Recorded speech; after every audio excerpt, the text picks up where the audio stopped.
kan? Orang marah TNB setiap kali naik kan. Tak guna punya TNB, untung berbilion-bilion, tapi kenapa tarif naik juga?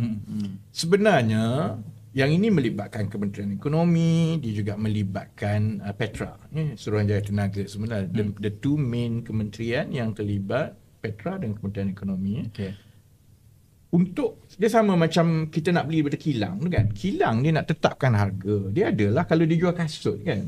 Dia ada harga kos pekerja dia, harga sewa dia, kemudian raw materials dia kan. Elektrik pun sama.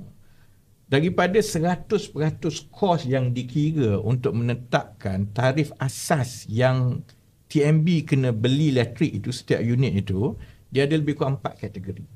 Yang paling besar sebenarnya 69% daripada kos daripada 45 sen yang sekarang ini ialah sebenarnya kos tenaga. Sama ada arang batu ataupun gas.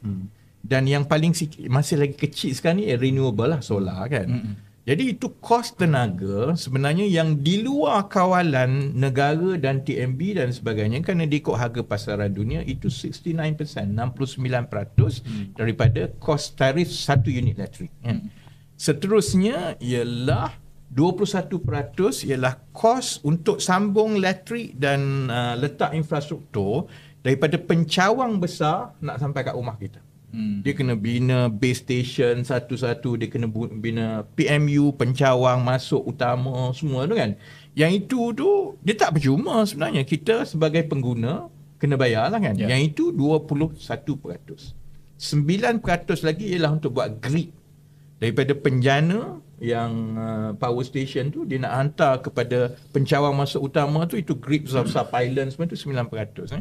1% ialah cost single buyer and administrative semua kan. Yang orang tak tahu begini tau. Sebenarnya setiap 3 tahun kerajaan kena tetapkan berapa harga tarif asas yang kerajaan kena bayar, TNB beli dan kerajaan kena bayar kepada TNB tau. Itu yang jadi 45 sen tu kan. Kerajaan tetapkan setiap 3 tahun. Tapi sebenarnya keuntungan TNB sebenarnya dikawal. Sebab keuntungan dia pakai WACC. WACC itu berdasarkan semua itu 7% kan. Jadi sebab itu